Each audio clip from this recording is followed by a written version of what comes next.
Roth was born on March 19th and grew up in the neighborhood of first American parents, Jews of descent.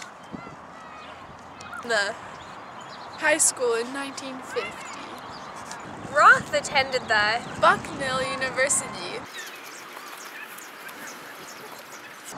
and earned an English degree. Roth pursued graduate studies at the University of Chicago and received his MA in English literature and worked briefly as an instructor in the writing program. Philip Roth taught creative writing at the University of Iowa and Princeton University. He also taught comparative lit at the University of Pennsylvania and retired in 1991. Roth's personal life has been the subject of media scrutiny. He suffered a nervous breakdown in the late 1980s. After his second divorce to the English actress Claire Bloom, Bloom later wrote a memoir depicting the couple's marriage. Much of it was unflattering to Roth. Roth's fiction has strong autobiographical influence along with incorporated social commentary and political satire.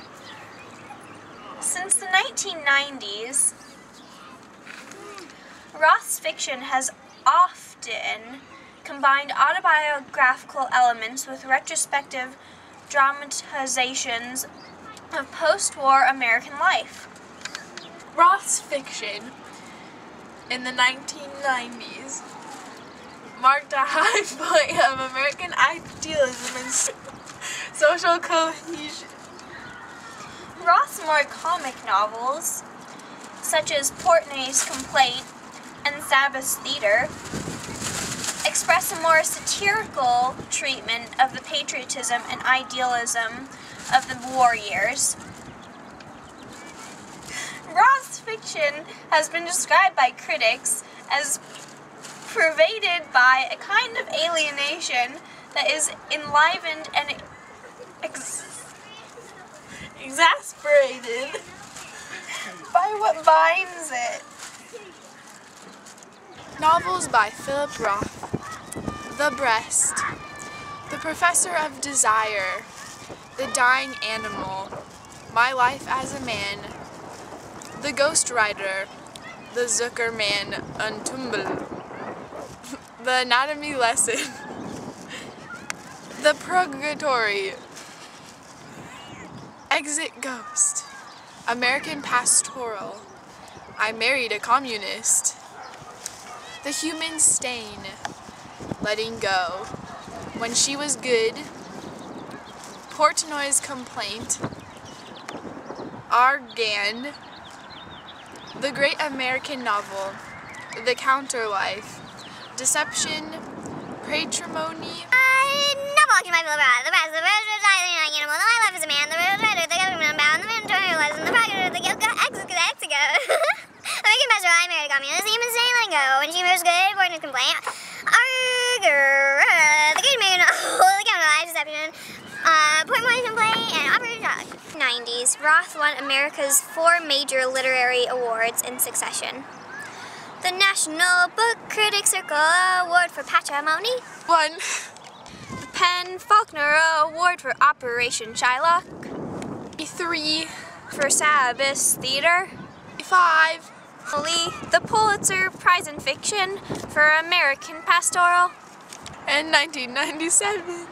There are some connections between Philip Roth's ideas and ideas covered in our own class readings. Of 4 is satire. The second of 4 is alienation, 4 is solitude.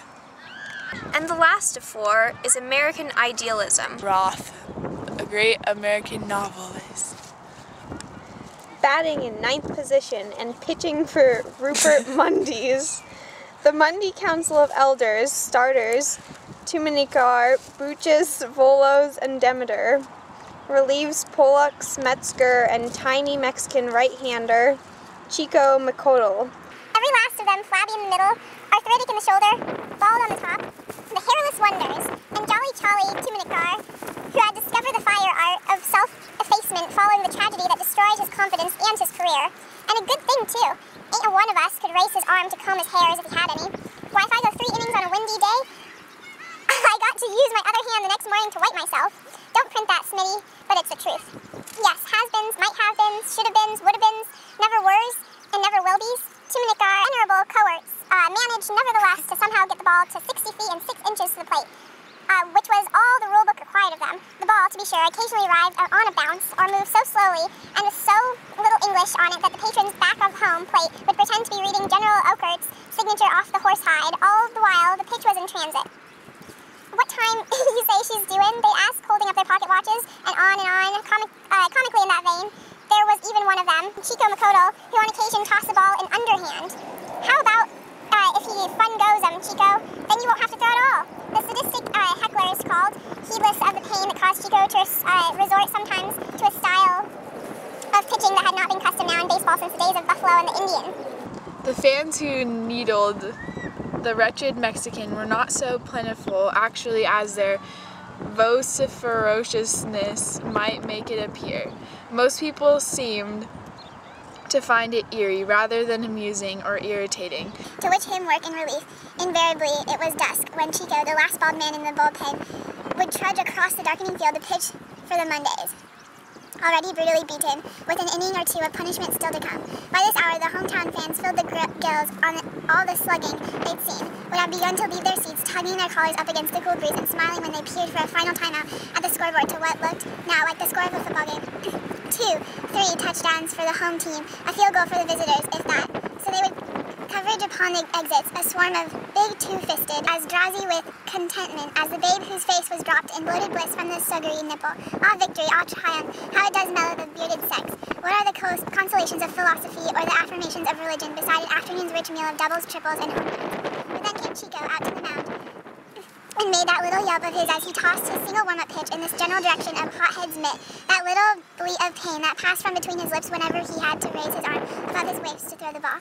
The fans, clustered now in the dark apertures that opened onto the Rams, leading down to the city streets, would swing around upon hearing one head craning above the other to try to catch a glimpse of the pitcher with the sorest arm in the game, for there was no one who had a motion quite like Chico's in order to release the ball with a minimal amount of suffering. He did not so much throw it as push it. With a wiggling sort of straight-arm notion, it looked as though he might be trying to pass his hand through a hoop of flames without getting it burned, and it sounded as though he wasn't quite able to make it. Eep! He would cry, and there would be the ball floating softly through the dusk, and it's at its own sweet pace, and then the solid retort of the bat, and all the base runners scampering for home.